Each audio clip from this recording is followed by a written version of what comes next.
Allô, allô, bienvenue sur la chaîne Signe Daphné où chaque dimanche matin ou presque, je partage avec vous des projets créatifs et des lectures.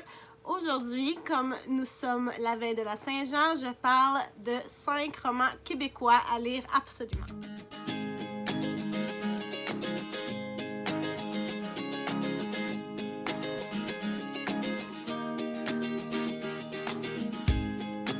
J'espère que vous allez bien. Merci beaucoup d'être là. Merci de vous joindre à moi pour ce petit vidéo. Alors, comme je l'ai dit en introduction, puisqu'on est aujourd'hui le 23 juin, veille de la Saint-Jean-Baptiste, fête nationale du Québec, j'ai décidé de parler aujourd'hui de 5 romans québécois que j'ai adorés et que je suggère à tout le monde de lire. Alors, ils vont être dans un ordre pas du tout important, c'est pas du tout en ordre de préférence. Je vous les présente comme ils me viennent. Et je dois vous dire que ça n'a pas été super évident pour moi d'en choisir 5 parce que j'ai un aveu à faire. Je lis pas tant que ça d'auteurs québécois. Je me rends compte que c'est quelque chose que je faisais beaucoup étant plus jeune. Mais en vieillissant, je me suis tournée plus vers les auteurs soit américains ou australiens ou même irlandais, un peu d'auteurs français. Mais je lis beaucoup plus en anglais qu'en français. Je me rends compte que j'ai peut-être un petit travail à faire là-dessus. Alors, c'est un devoir que je vais me donner pour le reste de l'année, essayer de lire plus de romans québécois. On commence tout de suite avec le premier livre dont je vais vous parler, qui est la série Marie-Tempête de Dominique Demers. En fait, la série Marie-Tempête, c'est 3 romans qui ont été regroupés sous un seul. Le premier, c'est Un hiver de tourmente. Le deuxième, c'est Les grands sapins ne meurent pas. Et le troisième, c'est Il danse dans la tempête. Ils ont été publiés dans les années 1990. Le recueil Marie-Tempête est sorti en 1997. Et je dois vous dire que ça a été un de mes romans d'adolescence préférés. En fait, les 3, la trilogie, je les ai lus plusieurs fois. C'est l'histoire d'une adolescente de 15 ans qui s'appelle Marie-Lune, qui habite dans les Laurentides avec ses parents. Donc, elle est entourée de forêts. Déjà là, moi, ça me parlait énormément. Et puis, puisqu'elle est en pleine adolescence, elle vit plein d'émotions. L'amour va entrer dans sa vie pour la première fois sous la forme d'Antoine. Elle se perd dans ses yeux. On voit la naissance de cet amour d'adolescent-là, mais qui est vraiment quand même très profond. Et elle a soif de liberté, et puis là, le malheur va venir frapper sa vie puisque la mère de Marie-Lune va décéder du cancer. Donc, il y a toute une espèce d'esprit de rébellion, de culpabilité, d'être amoureuse puis d'être heureuse avec son amoureux alors qu'elle devrait être triste parce que sa mère est décédée. Puis à travers la série, on voit vraiment Marie-Lune grandir et évoluer, devenir une femme, bref. Elle va vivre d'autres épreuves, je ne vais pas trop vous en dire si vous ne l'avez pas lu parce que vraiment, ça vaut vraiment la peine de lire ces romans-là. C'est touchant, c'est beau, c'est vrai, c'est émouvant, ça dépeint parfaitement comment une adolescente de 15 ans peut se sentir, même aujourd'hui, je crois. En tout cas, moi, ça m'a beaucoup parlé quand j'avais son âge. J'ai lu pas mal au même âge que Marie-Lune a dans le roman, donc c'est venu me chercher à fond la caisse. Et aussi, il y a une suite qui a été publiée qui s'appelle Pour allumer les étoiles, dans laquelle on retrouve Marie-Lune alors qu'elle est adulte, alors avec sa vie d'adulte et des éléments de son passé qui vont revenir prendre la place dans sa vie. Encore une fois, je ne vais pas trop vous en dire parce que vraiment, allez lire la série Marie-Tempête de Dominique Demers, c'est excellent. Le deuxième roman dont je vais vous parler, c'est L'histoire de Pi de Yann Martel, qui a été publié en 2005. Donc, Yann Martel, c'est un auteur québécois. Il a publié ce livre-là en anglais à la base. Ça s'appelle Life of Pi, mais ça a été traduit. La traduction est excellente. Moi, je l'avais lu en français. Dans l'histoire de Pi, dans le fond, on suit Pi Patel. Donc, son vrai nom, c'est Piscine. C'est un jeune garçon indien qui vit avec ses parents. Ses parents sont propriétaires d'un zoo. Et à un moment donné, bon, là, on suit dans son enfance. Yann Martel fait le portrait du personnage. Et puis, à un moment donné, alors que Pi est un peu plus vieux, sa famille décide d'émigrer au Canada. Alors, ils vendent tout ce qu'ils ont, sauf les animaux. Ils s'embarquent avec les animaux sur le bateau. Et malheur des malheurs, le bateau fait naufrage. Et là, Pi se ramasse sur un bateau de sauvetage, un canot de sauvetage, avec des animaux, dont une guenon et un tigre de Bengale. Et là, Pi, il doit survivre pendant 227 jours parce que ça va prendre 227 jours avant qu'il soit sauvé.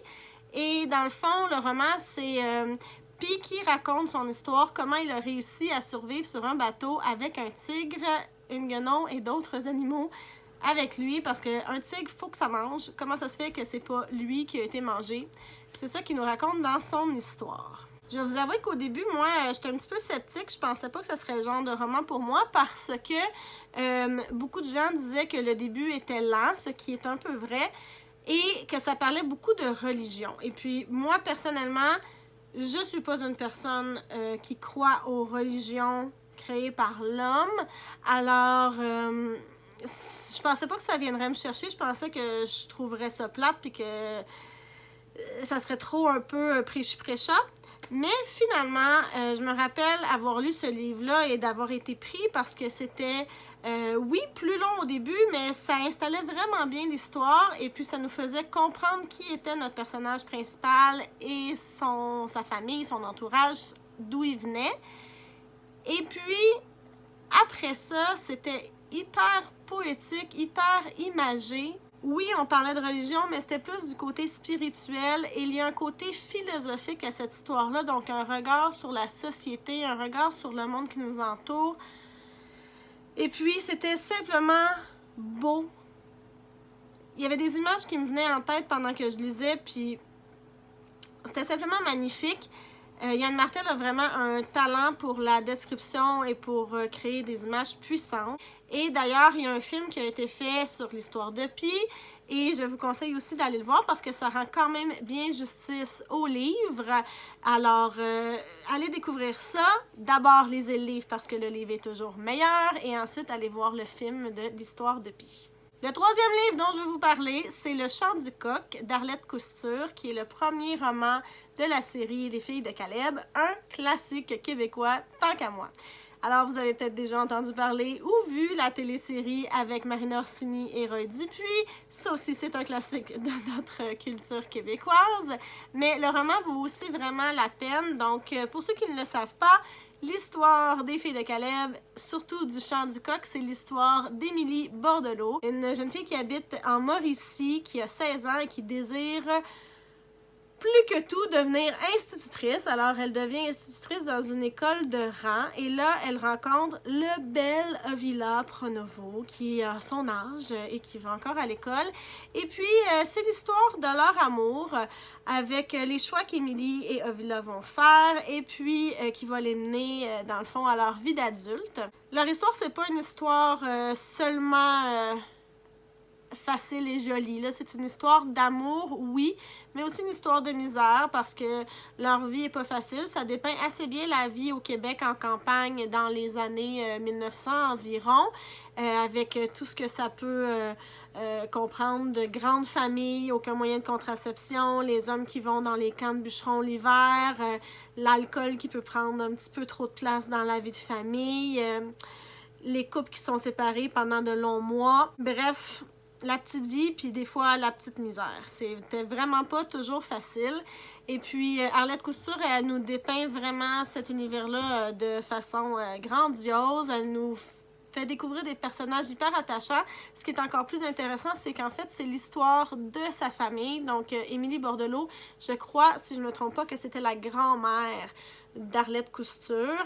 Alors, c'est une histoire qui lui est personnelle. Peut-être qu'elle l'a romancé un peu, j'imagine, pour rendre ça très intéressant, mais en fait, ça ajoute une espèce de couleur de véracité, là, parce qu'on sait que des femmes comme Émilie et des hommes comme Avila, il y en avait énormément au Québec dans les années 1900 environ, et c'est intéressant de connaître leur histoire. D'ailleurs, moi-même, ma grand-mère a été maîtresse d'école dans une école de rang au Lac-Saint-Jean, donc c'est venu me chercher cette histoire-là et je vous la conseille grandement. Il y a aussi une suite qui s'appelle Blanche, ça aussi, ça a fait l'objet d'une série télé avec Pascal Bussière et Patrice Lécuyer, donc vous pouvez lire les deux si ça vous intéresse. Deux romans classiques québécois à ne pas manquer. Le quatrième roman dont je veux vous parler, c'est Chronique du pays des mers d'Elisabeth von Arberg. Donc, c'est une auteure de science-fiction, Elisabeth von Arberg, et dans cette histoire-là, dans le fond, elle nous offre une dystopie. Alors, on est dans un futur plus ou moins lointain où la Terre a été dévastée, comme dans plusieurs dystopies qu'on peut lire de tous les genres. Là. Donc, les changements climatiques, la guerre, blablabla. Bla, bla. Et puis, on est dans une société où les hommes sont devenus une rareté. Donc, il y a une espèce de problème avec le chromosome Y et les bébés mâles ne survivent pas ou sont tout simplement pas conçus, ou quand ils naissent, ils sont très fragiles et ils meurent en bas âge. Donc, un homme adulte est une rareté au pays des mers. Et puis, dans le fond, puisque les femmes sont en majorité, la façon de procréer, c'est de garder les hommes qui réussissent à se rendre à l'âge adulte et qui sont fertiles, comme dans le fond pour faire l'insémination artificielle, pour pouvoir préserver l'espèce, on va dire. Et comme les femmes sont plus nombreuses, ben, on est dans une société très féministe où les femmes ont le pouvoir et où les règles sont très différentes de ce qu'on connaît en ce moment.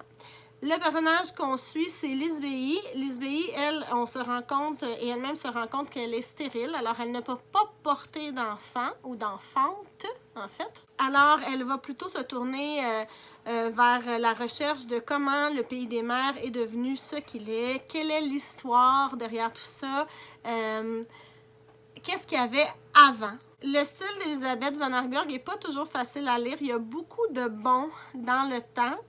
Elle a une écriture un peu poétique, imagée aussi. Des fois, ça prend quelques relectures pour pouvoir bien comprendre le message qu'elle veut passer, mais j'ai quand même adoré ce roman-là parce que ça m'a ouvert les yeux à qu'est-ce que notre société pourrait devenir ou aurait pu devenir. Comme je l'ai dit, c'est un roman féministe et on le retrouve dans plein de petits détails, dont la grammaire. Moi, ça m'a marqué la grammaire de ce roman-là. En fait, vous savez très bien qu'en français, le masculin l'emporte. Donc, il peut y avoir 10 filles dans une pièce, 2 garçons, on va dire « il ». Mais dans ce roman-là, puisque les femmes sont plus nombreuses, c'est l'inverse.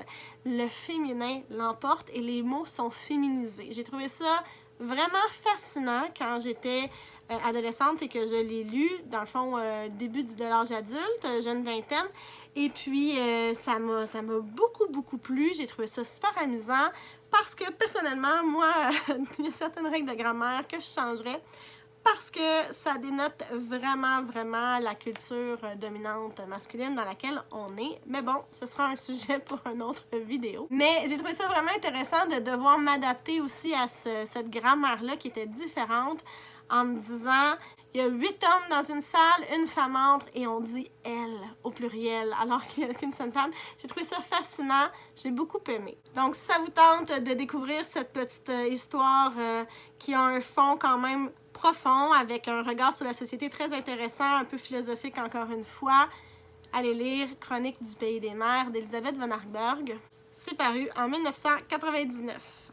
5e et dernier livre, Un ange cornu avec des ailes de tôle de Michel Tremblay. Je ne pouvais pas passer à côté de Michel Tremblay, qui est vraiment un de nos auteurs les plus renommés au Québec, sinon le plus renommé.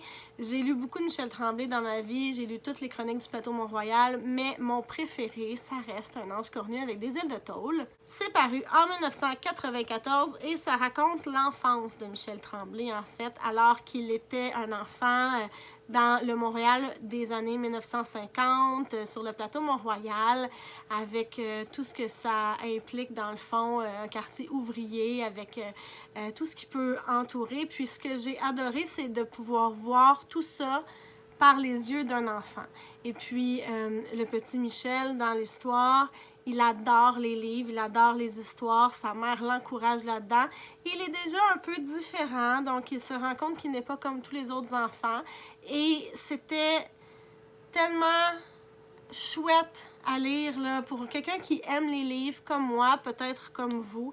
C'est vraiment un roman à ne pas manquer. C'est vraiment savoureux, puis on découvre là-dedans déjà des personnages qui vont revenir dans toute l'histoire de Michel Tremblay, donc qui est une grande saga dans le fond avec justement sa mère qui l'aime tant, leur relation ensemble, les voisins, les voisines et tout ce qui composait le plateau Mont-Royal de cette époque-là, mais toujours vu par les yeux d'un petit garçon. Donc voilà, c'est ce qui met fin à mes suggestions lecture de romans québécois à ne pas manquer. Sur ce, je vous remercie encore une fois d'avoir été là. Si vous voulez les informations sur les livres dont j'ai parlé, elles se retrouvent toutes dans la boîte de description juste en bas. Laissez-moi un commentaire, dites-moi quel livre québécois je devrais essayer parce que je veux en lire plus justement. Lesquels me conseillez-vous? Faites-moi un petit pouce en l'air si vous avez aimé cette vidéo. N'oubliez pas de vous abonner pour ne rien manquer. Vous pouvez venir me rejoindre sur les réseaux sociaux. Les informations vont suivre dans quelques instants. Et je vous dis bonne Saint-Jean! Bye bye!